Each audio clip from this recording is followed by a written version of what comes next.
ഖുതുബ മലയാളത്തിലാക്കുന്ന ടീമാ? ഒരു സംശയം, നിങ്ങളെ കൂട്ടത്തിലൊക്കെ ഒരാൾക്കാർ ഹജ്ജിനും ഉംറക്കൊക്കെ പോണില്ലേ?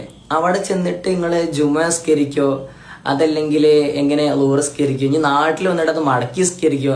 അതിന്റെ മസാല ഒന്ന് പറഞ്ഞു തരുമോ? എങ്ങനെ അതിന്റെ കണക്കൊന്ന് പറഞ്ഞു തരുങ്ങളാ? അറിയാത്തോടെ ചോദിക്കണേ. അപ്പോൾ അടുത്ത ചോദ്യം കൊണ്ട് കാണാം. അസ്സലാമു അലൈക്കും വറഹമത്തുള്ള. നമ്മളെ മൊല്ലക്കുട്ടി പുതിയ ചോദ്യമായിട്ട് വന്നിക്കാണ്. കുസൃതി ചോദ്യമാണ് മൂപ്പരെ ചോദ്യമൊക്കെ. എത്രയേ ഉള്ളൂ മൂപ്പരെ വീഡിയോ. ഇപ്പോൾ നിങ്ങൾ ഉംറക്കും ഹജ്ജിനൊക്കെ പോകുന്നതല്ലേ, ഈ മുജാഹിദുകളോടാണ് ചോദ്യം. അപ്പോൾ അവിടെ അറബിയിലാണല്ലോ ഖുതുബ. അപ്പോൾ നിങ്ങൾ നാട്ടിൽ പോയാൽ മാറ്റി നിസ്കരിക്കുമോ എന്ന് കുസൃതി ചോദ്യമാണല്ലോ മൂപ്പര്. അപ്പോൾ നമ്മൾ കുസൃതി ചോദ്യം ചോദിക്കാം അല്ലേ. ഈ സമസ്തക്കാരായ മുസ്ലിയാക്കന്മാരൊക്കെ അവിടെ ഉംറക്കും ഹജ്ജിനൊക്കെ വരലുണ്ടല്ലോ.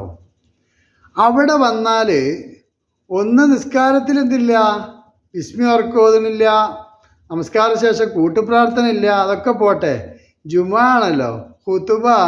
നിങ്ങളെ നാട്ടിലൊക്കെ ഒരു വടിയോ വാളോ പിടിച്ചിട്ട് മഹാശറൽ മുസ്ലിമീന വറഹമക്കുമുല്ലാഹ് ഹജ്ജുൽ ഫുഖറാഇ വൽ മസാകീൻ ഇതില്ലല്ലോ. എൻ്റെ ജുമാ ശരിയാവും? അവിടുന്ന് നിങ്ങളെ മൊയ്ലിയാന്മാരൊക്കെ നാട്ടിൽ പോയി ജുമാ മാറ്റി നിസ്കരിക്കല തന്നെ.